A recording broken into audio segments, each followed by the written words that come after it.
Hi, this is Chitra, and you're listening to Hello Educator.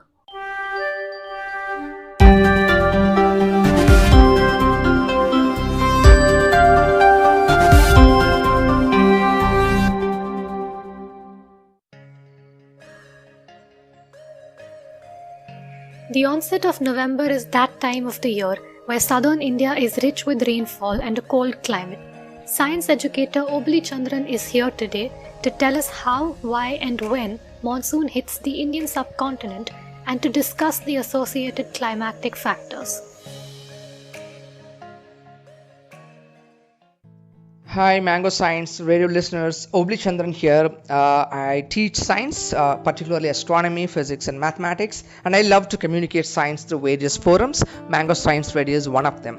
I'm glad to be back, and as I'm talking to you right now, it is pouring out here in Coimbatore, and it has been raining non-stop for the past 3 days, and it's been raining for the past entire week on and off. So right now we are in the middle of our northeast monsoon. So in our country there are two primary monsoons, or we have two important monsoons that give us the rainfall, give the entire country the rainfall. One is the southwest monsoon that happens from the month of June that goes on till late September, and we have the northeast monsoon, also called as the return monsoon, that happens from the month of October till goes on till late December. And pretty much we don't have, most of the country will not have rain from month of January till about April. And from May the clouds start picking up, then you start having showers. From June again, then it is southwest monsoon again. So this cycle repeats it repeats every year, not almost every, it goes on for every year. And the monsoons are pretty important for any nation because we as a nation, India depends on agriculture.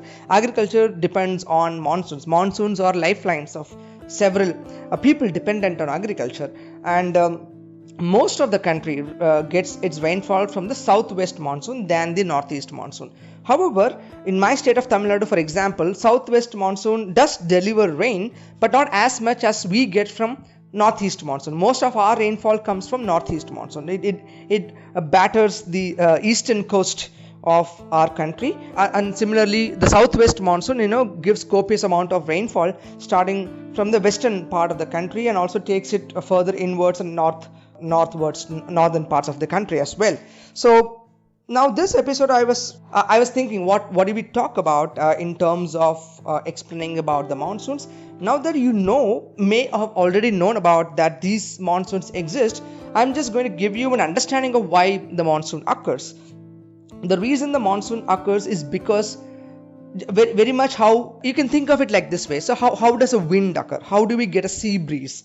How does any kind of wind is formed around you? You see the winds are blowing, and the leaves on the trees are moving around, sometimes more vigorously than other times. So somehow wind is something that you're so commonly used to. Why do winds occur?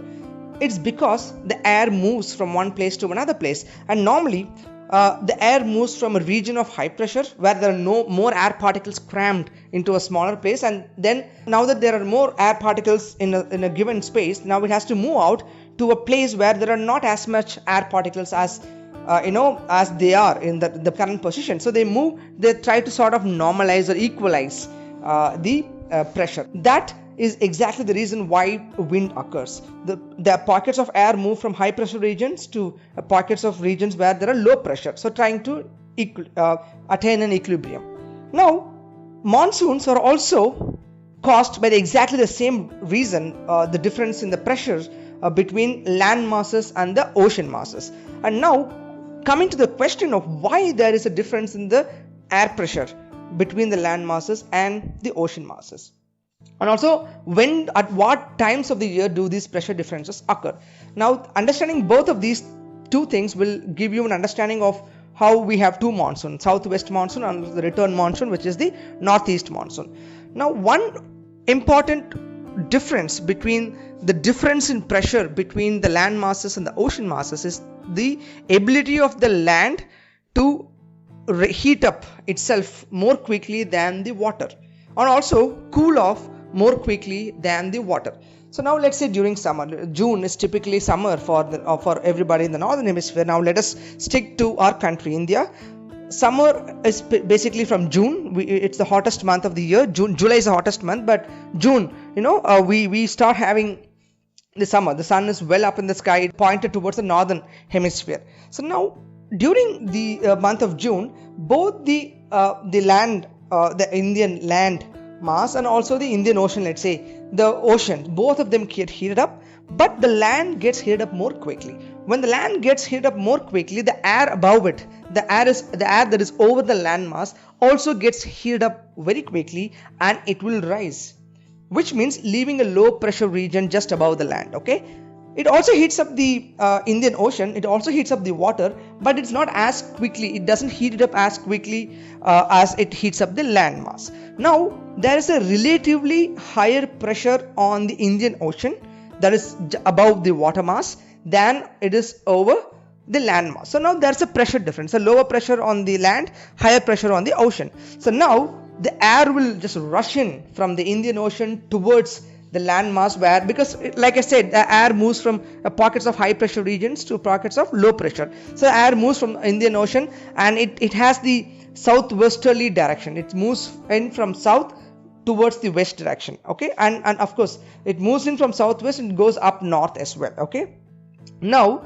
if you can imagine the map of our country, you will know which is the state that is closest, that will be the first to receive the rainfall because of southwest monsoon. If you imagine the southernmost part of our country and towards the west, you know it's Kerala. So Kerala will be the first state that receives the southwest monsoon, which eventually then it travels further up towards Karnataka and Maharashtra, and then towards Madhya Pradesh and all the other northern parts of the country. Of course, Tamil Nadu also does receive rain, Andhra Pradesh also do receive rain, but it's very, very less compared. So these eastern states we receive our rainfall primarily from the northeast monsoon, which we also call as the return monsoon. It's sort of like the wind that has gone, the air that has gone from the southwest to the northern part is returning back and giving us the rain. Okay, now why does the northeast monsoon occur, which also called as the retreat monsoon?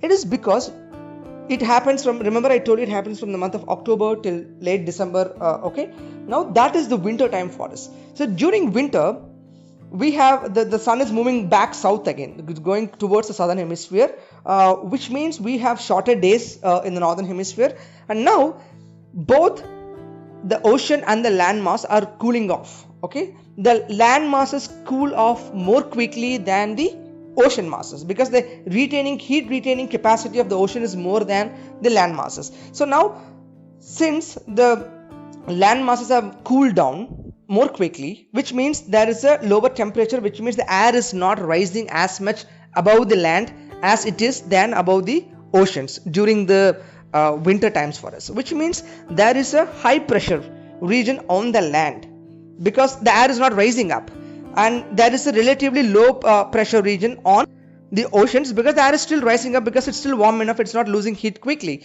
Now imagine this. Now you have a high pressure region on the land and low pressure region on the ocean. Where do you think the air is going to move from? It's going to move from the lands and high pressure lands, which is essentially in the northern part of the India, right from the Himalayas and Indo-Gangetic plains, and it will rush in towards the southern part of the Indian Ocean.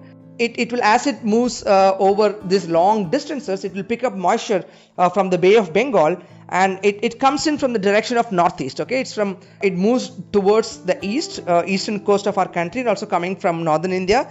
So all the eastern states like Andhra Pradesh, Odisha and Tamil Nadu, all of them get battered by the rain in the month of November, December, October, particularly these 3 months, and that is where we get most of our rainfalls from. So that is the retreat monsoon or the return monsoon. Now again, this cycle repeats because the sun keeps moving down south and up north during the entire year. This is because of the tilt of the earth. The earth is tilted with respect to the sun by about 23.5 degrees. This tilt causes the change in position of the sun, also causes the summer and winter and spring, all the seasons, and that is very interesting to know, because this understanding of monsoon is very, very critical for our country, for a country like India, which is dependent on agriculture a lot. So we need to know when it is going to rain and when it's going to be dry, and so that our farmers can get a better prospects of out of their living, which is agriculture. And also the entire country depends on food. So monsoon are not only beautiful to understand and understand the concepts of pressure, but also very, very critical to understand for the existence of a lot of livelihoods of a lot of our people as well. So with that, I hope you had some understanding of the monsoon. If you do have any doubts in the monsoons, please do write back to us, so I'll be more than happy to clarify. Of course, always remember there are so many other factors that influence the time or the onset date of the monsoon, when the monsoon will end, or whether this year there is going to be more amount of rainfall during the monsoon or less than usual amount of rain during the monsoon. There are so many other factors that affect the various other parameters of a monsoon, but what I've given you is the larger picture of how the wind moves across huge distances due to the difference in pressure over the land masses and the ocean masses. So I'll catch you again with another interesting piece of information or story from the past, or about a scientist, or about a new discovery. So until then, goodbye from me, Obli.